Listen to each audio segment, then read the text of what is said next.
Welcome, Jet fans, to a preseason Week 2 edition of the Jets Life podcast. If you haven't already, please, if you can, hit the like button, subscribe to the channel. It's how my channel grows, and your support is highly appreciated. As you know, here we are, August 16th. We're getting closer and closer to the regular season starting, and here we are for the second week of the preseason against the Carolina Panthers. Jets went up there on, I want to say it was Wednesday, to participate in joint practices. Their first and only joint practice was yesterday. A little bit of a fight broke out. I think there was something with DJ Reed kind of threw a ball at someone. I think from my understanding, there was a throw towards him first. We're hitting that point in time, guys, where these players just want to get off these practice fields and into live game situations. Um, Summer's tough. I mean, living down here in Florida, these summer months are just extremely hot, extremely miserable. Um, Jets travel down to Carolina, where it's not too different than where it is down here in Florida. It's just grueling. These summer months, it's hot wherever you are, and these players just want to kind of put training camp behind them at some point and move on to the regular season. And we are, like I said, pretty damn close to it. One game after this, two games left. One game after this week. One more joint practice. So we're really starting to kind of get that countdown going before the Jets really start kicking off, um, actual live game prep for that opening game against the 49ers in September. So, as I said, let's get started here.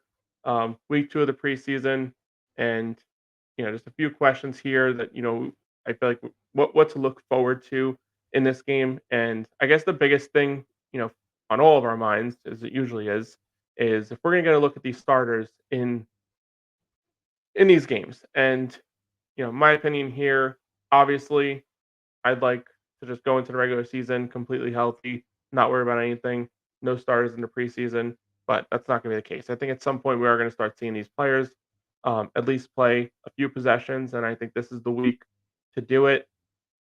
That opening week, I think 28 of the starters or 28 players didn't suit up. So that tells you right there that all the starters didn't play, and you know, if you're a high end backup, like for example, Jamie and Sherwood, you're not playing in this game either.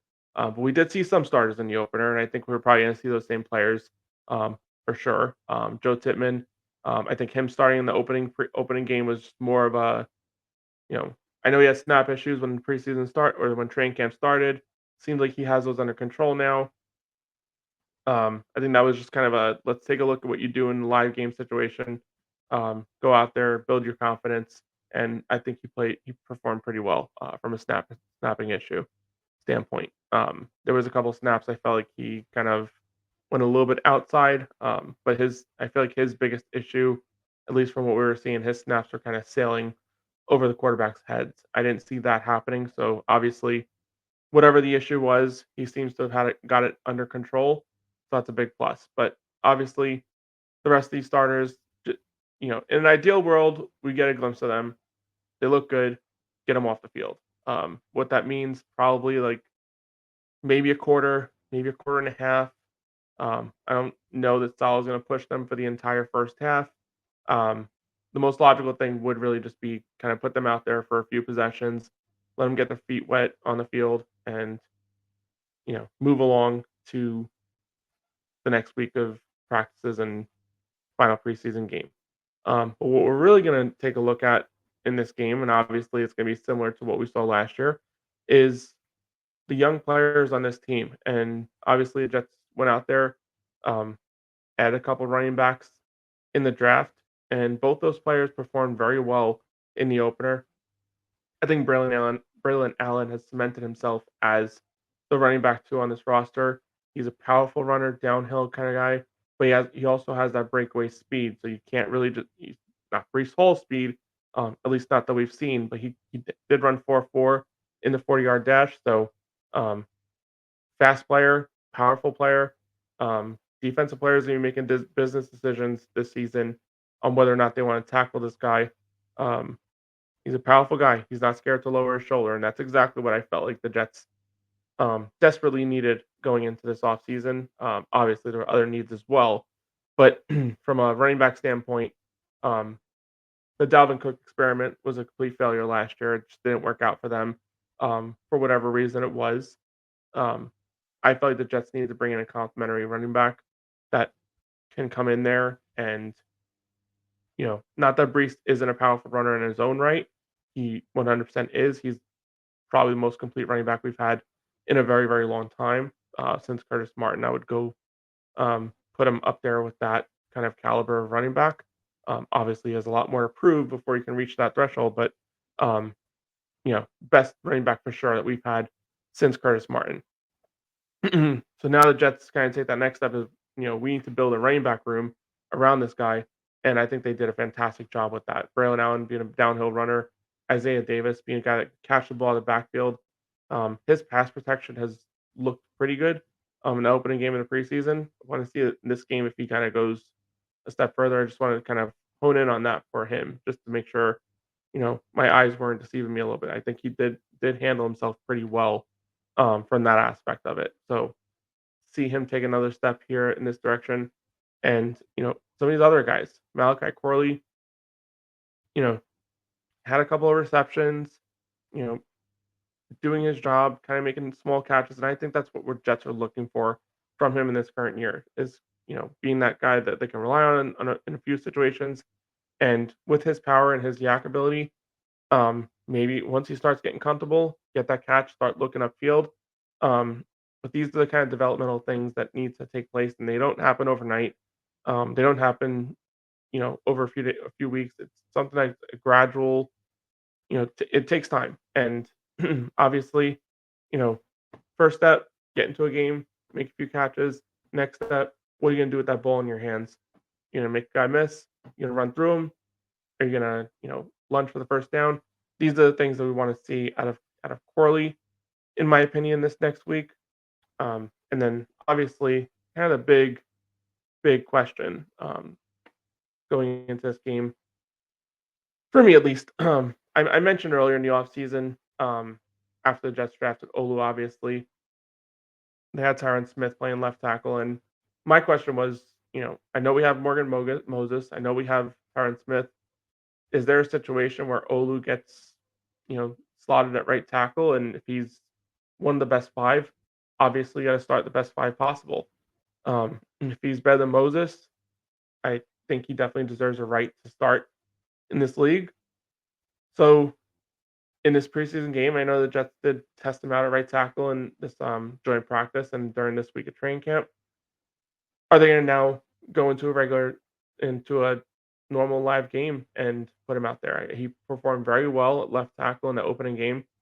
Was amazing in pass protection. I thought he did fantastic there. Does he go to the right side? Does he have the same production? I know a lot of the techniques are similar, but you know it's going from left-handed to right-handed or vice versa, depending on how you look at it. Are they just going to try him out there and see what he does? And is there a track where he can potentially be that opening right tackle if he performs well there? I mean, it's for me. I think it would be very difficult, especially if he continues to progress in his pass protection, to keep him off the field. He's definitely gonna come out there. There's definitely going to be packages built with him on the field if he's not an opening day starter. But I think based on his performance in the opening preseason game, if that progresses here further and maybe even, getting a look at more starters or more time against starters might benefit him as well. Does he make that decision hard for these Jets coaches to say we can't keep this guy off the field? Our priority number one is protecting Aaron Rodgers. We got Tyron Smith on one side. We have another guy that's fantastic in pass protection. We can't, you know, fool around here and just not play him. Um, I think that's going to be a big thing, and I just want to see how he does there. I mean, he's been a left tackle at Penn State, left tackle in his opening game. Haven't really seen much of him on the other side of the offensive line. I think it'd be beneficial for us as fans to just get comfortable with what we can see out of this guy just transitioning sides. And if you're a player that can perform both sides of the offensive line at what I would consider an elite level based on what we saw in the first preseason game. And there's a lot to be positive about with what his development can eventually lead to for this team.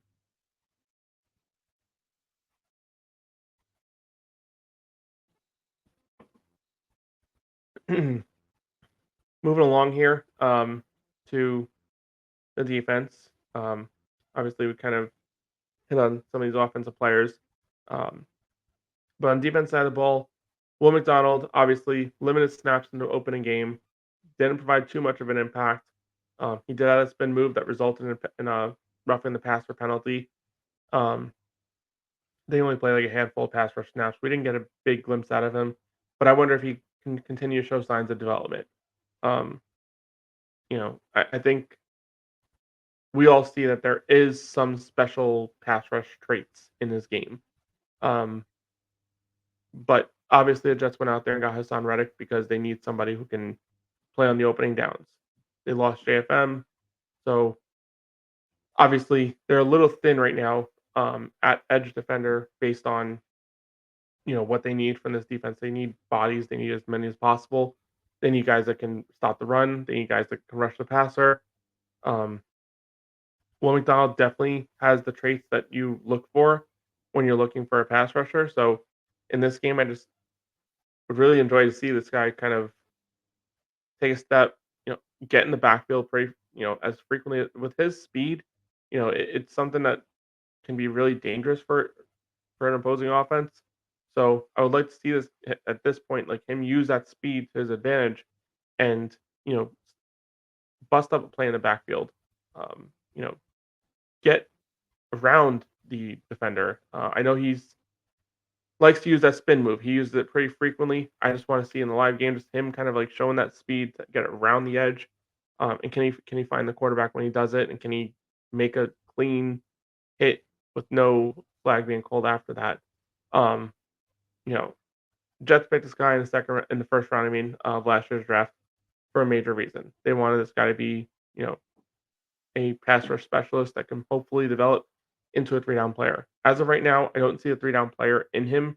Um, but we're also just working our way into seeing what his pass rush tool belt really has. So, like to see him kind of take this advantage of this preseason game. Chances are you're going to see kind of vanilla formations. So this is really where you kind of mess around and use those talents that got you picked in the first round and see what that does for you in a real game. And you know, it really has kind of come off here that the Jets are just kind of giving him the Bryce Huff path, which is perfectly fine. I think that that's the perfect path for him at this point. If Hassan Reddick gets back, it makes this whole transition a lot easier. But right now, the Jets are in a situation where they need to understand what will McDonald. Sorry, some internet issues. So yes, what his strengths are, what his weaknesses are. Um, this is really the next stage of his development. He's really just kind of build off of his successful pass rush traits and apply them in a game. And here we are in preseason week 2. It would, kind of alleviate a lot of stress, especially for this entire fan base that's kind of just been, you know, over their shoulders about the whole situation between the Jets and Hassan Reddick. Getting a positive glimpse out of a pass rusher that's was drafted to be that primary guy, I think would make a lot of fans happy and kind of it might even apply more pressure. I think, leverage is whatever you make it out to be at this point. And, if the Jets trail JFM in the offseason, I think that was instantly um, adding leverage to Hassan Reddick's camp. That, obviously the Jets are, need us here. They want us here. And if they want us to show up, they're going to have to pay us because they just trade away a really good edge rusher or edge player. Um, I think that it's kind of it is what it is at this point. I mean, we've all kind of given our grief to it. It's unfortunate, especially if all the sayings are true that you know, went against his word, but that's obviously, conversation we've had over and over again. Um, Situation that can be alleviated a little bit here with, a positive showing from Will McDonald. Does that mean he's going to be, a 10 sack guy in the regular season? No, obviously, a lot of stuff has to happen right for a player to reach 10 sacks. Um, but obviously, that's what the Jets drafted Will McDonald to do eventually at some point in time. Gonna proceed here, and I mean, I guess the last big thing that we're really kind of focused on. Again, we're not going to see Rodgers. We're going to see a little bit of Tyrod Taylor. Is he going to kind of operate this offense a little bit better than the opening week? I think it was offense came out a little slow, but again, we had no starters going. Even the offensive line was mostly backup players, so I don't really fault Tyrod too much for that. But where we did have some fun a little bit in the opening week of the preseason was between Andrew Peasley and Adrian Martinez, that battle for QB3. Both these guys came out there and played well. Play a lot better than some of the quarterbacks that we've seen in the past. Even in some cases, quarterbacks that started games for us in the regular season. So I guess at this point, who shines? I mean, Andrew Peasley had that big touchdown in the opening game of to Jason Brownlee. Um, Adrian Martinez, he delivered. Led the Jets on 10 points in the fourth quarter. Um, do we get an encore from these players? Just kind of progressing and continue to show what they can do. And you know, Jets aren't going to keep four quarterbacks. Chances are Jordan Travis is one of the quarterbacks that they end up keeping. So really, I mean, you're looking at probably a player that's going to be QB3 until Jordan Travis is healthy and ready to go. I think this, you know, their career is really in front of them at this point. And if they don't make the roster, obviously, with what they've shown, another team. I mean, this league is littered with bad quarterback play.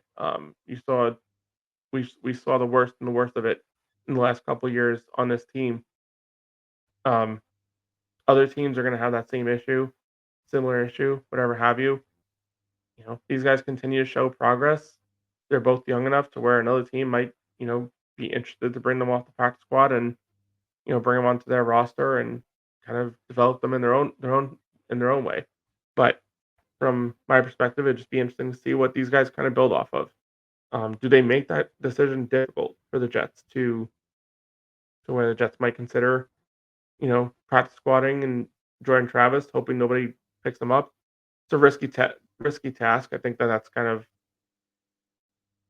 not going to happen. I think that you have more likely scenario where the Jets have Travis listed as like IR or some sort of injury designation to where he doesn't make it on the 53, and then you can kind of pull one of these guys off after that initial wave of roster cuts. That's probably the best way to go about it. But building off of a strong opening week of preseason would really be awesome to see how these young guys that just have looked promising from what you expect out of a third or fourth quarterback in a preseason game. Other than that, I mean, not much else here to really look forward to in this game. You know, Ideally, we start seeing some of these players, some of these starters playing at least a little bit opening series, opening two series, whatever it is, and then get them in the hell out because we're getting closer and closer to regular season, and we need all the buys possible when we head into San Francisco for that opening game of the regular season. That's all I have here. Again, if you haven't already, hit the like button, subscribe to the channel, and most importantly, let's go Jets.